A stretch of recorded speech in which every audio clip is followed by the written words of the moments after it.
تمام غزوات میں شریک ہوئے سوائے غزوہ بدر کے۔ اس میں بھی بعض محدثین نے لکھا ہے کہ انہیں نبی پاک صلی اللہ تعالیٰ علیہ وسلم نے ایک مہم پہ بھیجا تھا، جس کی بنیاد پر وہ جو نہ جا سکے غزوہ بدر میں، عملی طور پر شریک نہ ہو سکے، لیکن جو غزوہ احد ہے اس کے بارے میں تو حضرت ابوبکر صدیق رضی اللہ تعالیٰ عنہ فرمایا کرتے تھے غزوہ احد کا سارا دن ہی حضرت طلحہ کا ہے۔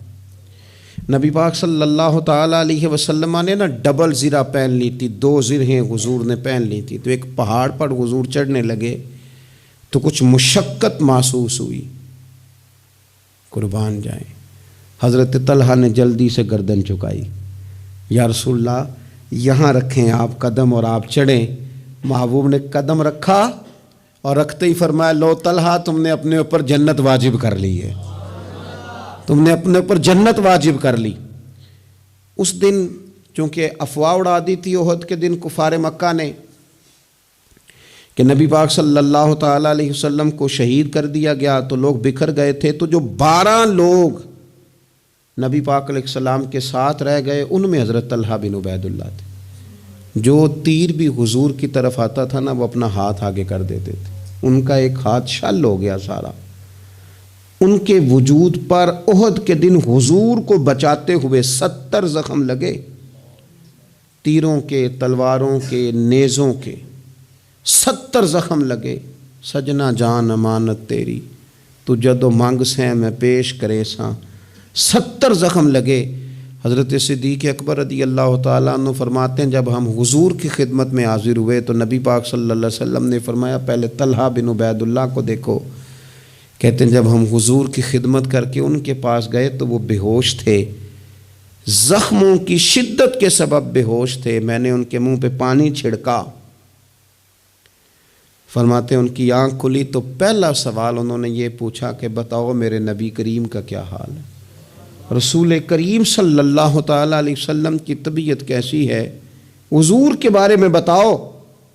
کہتے ہیں ہم نے کہا الحمدللہ حضور ٹھیک ہیں، اللہ کے فضل اور احسان میں ہیں، اللہ تعالیٰ نے انہیں محفوظ رکھا ہے۔ تو کہتے ہیں وہ کہنے لگے اگر محبوب ٹھیک ہے نا تو پھر کوئی مصیبت بھی مصیبت نہیں ہے، پھر ساری مصیبتیں آسان ہیں۔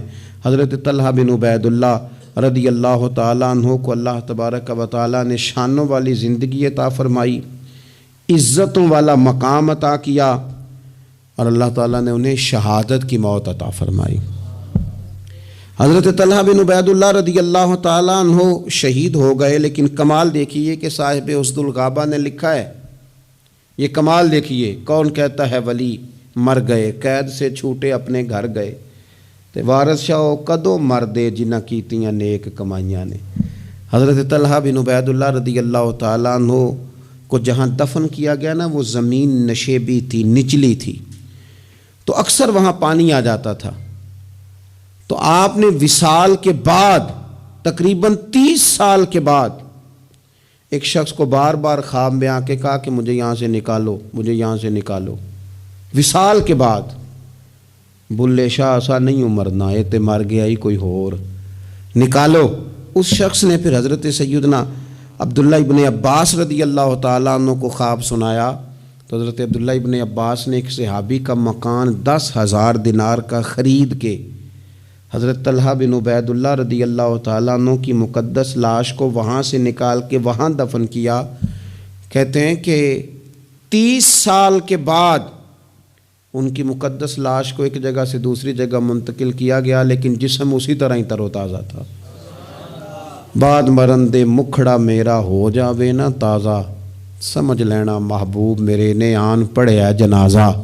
اسی طرح جسم تر و تازہ تھا، 30 سال کے بعد انہیں دوسری جگہ منتقل کیا گیا۔ یہ حال ہے ان کے غلاموں کا، تو پھر سرکار کا عالم کیا ہوگا؟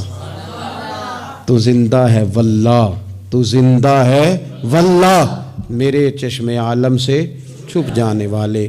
اللہ تعالی ہمیں حضرت سیدنا طلحہ بن عبید اللہ رضی اللہ تعالیٰ عنہ کے فیض سے فیض یاب فرمائے۔